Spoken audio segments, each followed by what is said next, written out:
بسم اللہ الرحمن الرحیم۔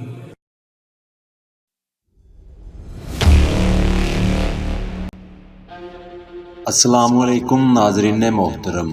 ناظرین، آج کا ہمارا ٹاپک حضرت داؤد علیہ السلام کی قوم بندر کیوں بنی۔ بنی اسرائیل کا شمار اس قوم میں ہوتا ہے جس میں سب سے زیادہ اللہ تعالیٰ نے انبیاء کرام کو بھیجا ہے۔ مختلف حوالوں سے پتہ چلتا ہے کہ اللہ تعالیٰ کی نافرمانی بھی اسی قوم کے لوگوں نے سب سے زیادہ کی تھی، جس کی وجہ سے عذاب الہی بھی اس قوم پر سب سے زیادہ نازل ہوئے۔ اسی حوالے سے آج ہم آپ کو اس ویڈیو میں بتانے جا رہے ہیں کہ اللہ تعالیٰ نے بنی اسرائیل کی قوم کی صورتوں کو بدل کر بندر کیوں بنا دیا تھا۔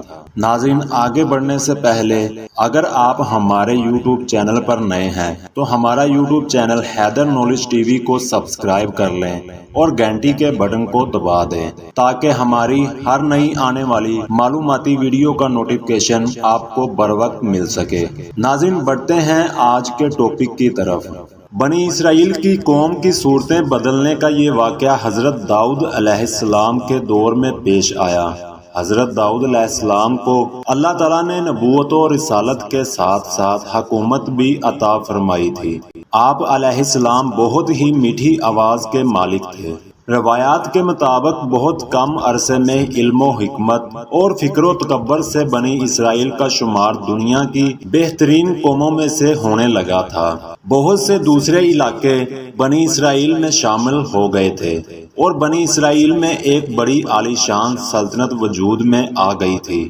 حضرت داؤد علیہ السلام کی قوم کے 70,000 لوگ سمندر کے پاس ہلا نامی گاؤں میں رہتے تھے۔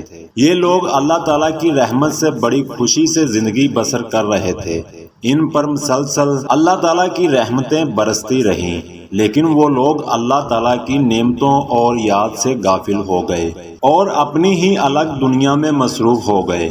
بنی اسرائیل کے لوگوں نے کھلم کھلا اللہ تعالیٰ کے احکامات کی نافرمانی شروع کر دی تھی۔ ہفتے کے دن اللہ تعالیٰ نے حضرت داؤد علیہ السلام کی قوم کو مچھلیاں پکڑنے کے لیے منع فرمایا تھا اور اتوار اور جمعے تک کے دنوں میں مچھلیوں کا شکار حلال فرمایا تھا۔ حضرت داؤد علیہ السلام کی قوم نے اتوار سے جمعے کے دنوں میں مچھلیاں پکڑنا شروع کر دیں، مگر اللہ تعالیٰ نے ان لوگوں کا اس طرح امتحان لیا کہ ہفتے کے دن دریا میں بے حساب مچھلیاں آتی تھی، مگر اللہ تعالیٰ نے ان لوگوں کا امتحان اس طرح لیا کہ ہفتے کے دن دریا میں بے حساب مچھلیاں آتی تھیں، یعنی بہت زیادہ، اور باقی کے دنوں میں یعنی اتوار اور جمعہ کے دنوں میں دریا میں بہت کم مچھلیاں ہوتی تھیں۔ چنانچہ حضرت داؤد علیہ السلام کے لوگ ہفتے کے دن جب دریا کے قریب جاتے تو دریا میں بہت زیادہ مچھلیاں دیکھ کر ان کا دل بے ایمان ہو جاتا تھا۔ شیطان نے ان کے اس لالچ کا فائدہ اٹھا کر ان کو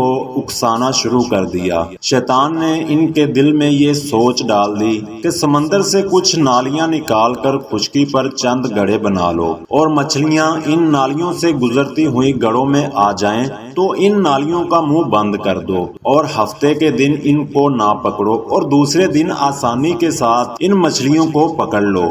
ان لوگوں کو یہ شیطانی ہلا بازی پسند آ گئی۔ ان لوگوں نے ہفتے کے دن مچھلیوں کو قید کر کے اتوار کے دن پکڑنا شروع کر دیا۔ اسی بستی میں اللہ تعالیٰ کے کچھ نیک بندے بھی تھے۔ ان لوگوں نے کہا کہ تم لوگ جو ہفتے کو مچھلیوں کو قید کرتے ہو اور اتوار کے دن پکڑتے ہو، یہ ہمارے لیے حرام ہے۔ ان لوگوں نے ان نیک بندوں کی بات ہرگز نہیں مانی۔ اس موقع پر اس بستی میں 3 طرح کے گروہ بن گئے تھے، جس میں ایک گروہ کے لوگ مچھلیوں کے شکار کے اس شیطانی خیالات سے منع کرتے تھے۔ دوسرے گروہ کے لوگ اس کام کو دل میں برا جان کر خاموش رہتے تھے، بلکہ منع کرنے والوں کو کہتے تھے کہ تم ان لوگوں کو نصیحتیں کرتے ہو جنہیں اللہ تعالیٰ ہلاک کرنے والا ہے۔ جبکہ تیسرا وہ گروہ جو سرکشی کرنے والے اور نافرمان لوگ تھے، جنہوں نے حکم خداوندی کی مخالفت کی اور شیطان کی ہلا بازی کو مان کر ہفتے کو شکار کر لیا۔ ان مچھلیوں کو کھایا بھی اور بیچا بھی۔ جب ان لوگوں کو منع کیا گیا تو انہوں نے شکار کرنا بند نہ کیا، منع کرنے والے گروہ نے کہا کہ اب ہم ان لوگوں سے کوئی رابطہ نہیں رکھیں گے۔ درمیان میں دیوار کھڑی کر کے گاؤں کے 2 حصے کر دیے، آمد و رفت کا دروازہ بھی بنا لیا۔ حضرت داؤد علیہ السلام کو جب اس بات کا پتہ چلا تو وہ غصے میں آ گئے اور ان نافرمانی کرنے والوں پر لعنت بھیج دی۔ اس کا اثر ایسے ہوا کہ ایک دن نافرمان لوگوں میں سے کوئی بھی باہر نہیں نکلا۔ یہ پتہ کرنے کے لیے کچھ لوگ دیوار پر چڑھ گئے۔ انہوں نے دیکھا کہ سب نافرمان لوگ بندروں کی شکل میں تبدیل ہو گئے۔ جب لوگ نافرمان لوگوں کا دروازہ کھول کر اندر داخل ہوئے تو وہ لوگ اپنے ساتھیوں کو پہچانتے تھے اور وہ بندر ان کے پاس آ کر بہت روتے تھے، لیکن وہ لوگ ان بندروں کو نہیں پہچانتے تھے۔ ان بندروں کی تعداد 12,000 تھی۔ وہ بندر کچھ بھی کھا پی نہ سکے اور 3 دن تک زندہ رہے۔ وہ سب بھوک کی وجہ سے ہلاک ہو گئے تھے، جبکہ شکار سے منع کرنے والا گروہ ہلاکت سے بچ گیا تھا، اور دوسرا وہ گروہ جو ہفتے کو شکار کرنا غلط سمجھتا تھا لیکن خاموش رہا۔ اللہ تعالیٰ نے اس گروہ کو بھی ہلاکت سے بچا لیا۔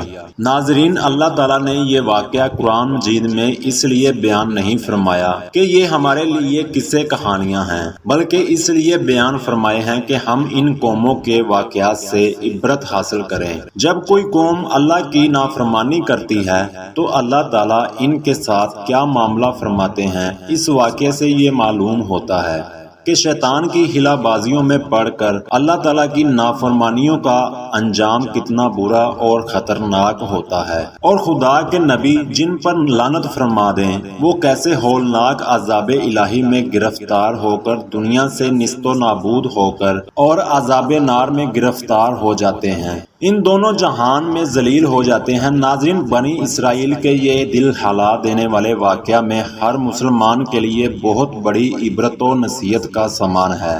کاش اس واقعہ سے مسلمانوں کے دل میں خوف خداوندی کی لہر پیدا ہو جائے اور وہ اللہ تعالیٰ اور اس کے رسول کی نافرمانیاں نہ کریں، ان دونوں جہانوں کی سربلندیوں سے سرفراز ہو کر اعزاز و اکرام کی سلطنت کے تاجدار بن جائیں۔ ناظرین، یہ تھا حضرت داؤد علیہ السلام کی قوم کا واقعہ۔ ویڈیو کو لائک کریں اور چینل کو سبسکرائب بھی ضرور کریں۔ اللہ تعالیٰ آپ کو، ہمیں اور تمام اہل ایمان کو اپنے حفظ و امان میں رکھے۔ آمین ثم آمین۔